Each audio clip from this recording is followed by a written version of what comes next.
Hello friends, ओम श्री गणेशाय नमः। जय श्री कृष्णा। आप सभी का स्वागत है आपके अपने यूट्यूब चैनल पर। फ्रेंड्स, आज हम आपको इस वीडियो में बताने जा रहे हैं श्रावण मास की पूर्णिमा के शुभ मुहूर्त और रक्षाबंधन के शुभ मुहूर्त, पूजा विधि, महत्व और श्रावण पूर्णिमा के दिन किए जाने वाले उपायों के बारे में। फ्रेंड्स, वीडियो शुरू करने से पहले आपसे रिक्वेस्ट है, अगर आप हमारे चैनल पर नए हैं और आपने अभी तक चैनल को सब्सक्राइब नहीं किया है तो प्लीज़ सब्सक्राइब कीजिएगा चैनल को, साथ ही प्रेस कीजिएगा बेल आइकन को, जिससे नए वीडियो से रिलेटेड नोटिफिकेशन आपको तुरंत प्राप्त हो सके। और वीडियो पसंद आने पर वीडियो को लाइक और शेयर जरूर कीजिएगा, ताकि सभी भक्तों को इस वीडियो का लाभ प्राप्त हो सके। और कमेंट बॉक्स में जय श्री कृष्णा जरूर लिखिएगा। श्रावण मास की पूर्णिमा को श्रावण पूर्णिमा, नारियली पूर्णिमा, कजरी पूर्णिमा, अवनी उत्तम के नाम से जाना जाता है। इसी दिन रक्षाबंधन का त्योहार भी मनाया जाता है। इस दिन लोग भगवान सत्यनारायण की पूजा करते हैं और व्रत रखते हैं। इस दिन सत्यनारायण भगवान की कथा पढ़ने और सुनने वाले व्यक्ति को जीवन के सभी सुखों की प्राप्ति होती है। इस दिन बहनें अपनी भाई की कलाई पर राखी बांधकर उनकी लंबी उम्र के लिए प्रार्थना करती हैं और अपने भाई से सदैव उनकी रक्षा का वचन मांगती हैं। श्रावण पूर्णिमा के दिन किसी पवित्र नदी में स्नान करना अत्यंत शुभ माना जाता है। इस दिन जगत के पालनहार श्री हरि विष्णु जी की पूजा अर्चना की जाती है। इसके साथ ही इस दिन पितरों का तर्पण भी किया जाता है। कुछ राज्यों में इस दिन को कजरी पूर्णिमा के नाम से भी जाना जाता है। श्रावण मास की पूर्णिमा के दिन चंद्रमा की पूजा और आराधना करने से सभी प्रकार के सुखों की प्राप्ति होती है। इतना ही नहीं, इस दिन यदि आप भगवान शिव जी की आराधना करते हैं तो आपकी सभी इच्छाएं पूरी हो जाती है। श्रावण पूर्णिमा श्रावण मास का अंतिम दिन होता है। जो लोग इस दिन भगवान शिव, माता पार्वती, भगवान विष्णु, माता लक्ष्मी और हनुमान जी की उपासना करते हैं तो उनके जीवन की सभी परेशानी और कठिनाइयां समाप्त हो जाती है। इतना ही नहीं, यदि आप इस दिन सभी देवी देवताओं की पूजा करते हैं तो आपके जीवन की सभी मनोकामनाओं की पूर्ति भी होती है। वहीं जिन लड़कियों के भाई नहीं होते हैं वह इस दिन भगवान शिव को माता पार्वती जी के साथ राखी बांध सकती हैं। यदि आपकी कुंडली में चंद्रमा कमजोर है तो आप श्रावण पूर्णिमा के दिन चंद्रमा की उपासना भी कर सकते हैं और चंद्रमा की वस्तुओं का दान भी कर सकते हैं। ऐसा करने से आपकी जन्म कुंडली में चंद्रमा के सभी दोष समाप्त हो जाएंगे। महाराष्ट्र में राखी के त्योहार को नारियली पूर्णिमा और श्रावणी पूर्णिमा के नाम से मनाया जाता है।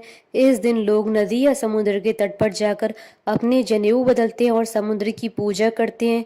इसके अलावा यहाँ की लोक मान्यताओं के अनुसार इस दिन यहाँ जल के देवता वरुण को प्रसन्न करने के लिए नारियल अर्पित करते हैं। श्रावण पूर्णिमा पर मध्य और उत्तर भारत के कुछ हिस्सों में कजरी पूनम का पर्व भी मनाया जाता है। इसमें महिलाएं नवमी के दिन पेड़ के पत्तों से बने पात्र में मिट्टी डालकर जौ बोती हैं और पूर्णिमा के दिन धूमधाम के साथ जौ के इन पात्रों को लेकर नदी में विसर्जित करती हैं। महिलाएं इस दिन व्रत रखकर अपने पुत्र की लंबी आयु और उनके सुख की कामना करती हैं। फ्रेंड्स, अब आइए जानते हैं श्रावण पूर्णिमा की पूजन विधि के बारे में। श्रावण पूर्णिमा के दिन सुबह किसी पवित्र नदी में स्नान करके साफ और स्वच्छ वस्त्र धारण करने चाहिए। आप घर पर भी नहाने के पानी में गंगा जल डालकर स्नान कर सकते हैं। इसके बाद एक साफ चौकी पर गंगा जल छिड़ककर उस पर भगवान सत्यनारायण की मूर्ति या प्रतिमा स्थापित करें। मूर्ति स्थापित करके उन्हें पीले वस्त्र, पीले फल और पीले रंग के पुष्प अर्पित करें और उनकी विधिवत पूजा करें। इसके बाद भगवान सत्यनारायण की कथा पढ़ें या सुनी। कथा पढ़ने के बाद उन्हें चरणामृत और पंजीरी का भोग लगाएं। इस प्रसाद को स्वयं भी ग्रहण करें और अन्य लोगों के बीच में भी बांटें। फ्रेंड्स, अब आइए जानते हैं साल 2024 की सावन पूर्णिमा और रक्षाबंधन के शुभ मुहूर्त के बारे में। हिंदू पंचांग के अनुसार साल 2024 में सावन पूर्णिमा का व्रत 19 अगस्त 2024 सोमवार के दिन रखा जाएगा। पूर्णिमा तिथि प्रारंभ होगी 19 अगस्त 2024 को प्रातःकाल 3:04 पर और पूर्णिमा तिथि का समापन होगा 19 अगस्त 2024 को रात्रि 11:55 पर। पूजा के लिए अभिजीत मुहूर्त रहेगा प्रातःकाल 11:55 से दोपहर 12:47 तक और चंद्रोदय का समय रहेगा शाम 6:56 पर। फ्रेंड्स, अब आइए जानते हैं रक्षाबंधन की शुभ मुहूर्त के बारे में। हिंदू पंचांग के अनुसार साल 2024 में रक्षाबंधन का पर्व 19 अगस्त 2024 सोमवार के दिन है। श्रावण शुक्ल पूर्णिमा तिथि प्रारंभ होगी 19 अगस्त 2024 को सुबह 3:04 पर और श्रावण शुक्ल पूर्णिमा तिथि का समापन होगा 19 अगस्त 2024 को रात्रि 11:55 पर। राखी बांधने का शुभ मुहूर्त रहेगा। रक्षाबंधन के लिए अपराह्न का मुहूर्त रहेगा दोपहर 1:46 से शाम 4:19 तक। कुल अवधि 2 घंटे 37 मिनट है और रक्षाबंधन के लिए प्रदोष काल का समय रहेगा शाम 6:56 से रात्रि 9:07 तक। और भद्रा पूज का समय रहेगा 19 अगस्त 2024 को सुबह 9:51 से सुबह 10:53 तक। और भद्रा मुख का समय रहेगा सुबह 10:53 से दोपहर 12:37 पर। और रक्षाबंधन पर भद्रा अंत का समय रहेगा दोपहर 1:30 पर।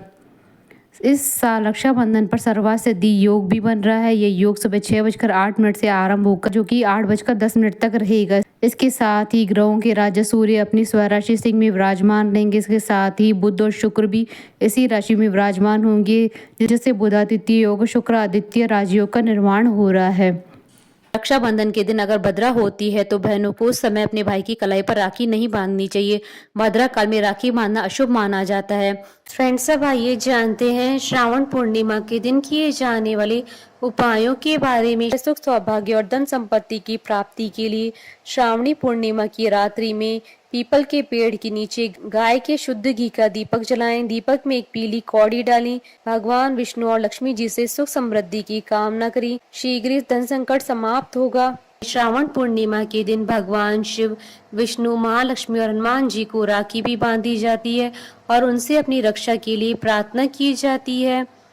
श्रावण पूर्णिमा के दिन दान को विशेष महत्व दिया जाता है। इस दिन दान का कई जन्मों तक शुभ फल प्रदान होता है। यदि आप अपनी आंखों में किसी भी प्रकार की परेशानी महसूस करते हैं तो श्रावण पूर्णिमा के दिन 10 से 15 मिनट तक चंद्रमा को ध्यान से देखें, यानी चंद्रमा के साथ त्राटक करें। श्रावण पूर्णिमा के दिन किसी पवित्र नदी में स्नान करके गाय को चारा अवश्य खिलाएं। इसी के साथ ही चींटियों को बूरा और मछलियों को आटे की गोली बनाकर जरूर खिलाएं। श्रावण पूर्णिमा के दिन गोदान को विशेष महत्व दिया जाता है, इसलिए इस दिन गाय का दान अवश्य करें। बोलिए भगवान विष्णु जी की जय, सनातन धर्म की जय।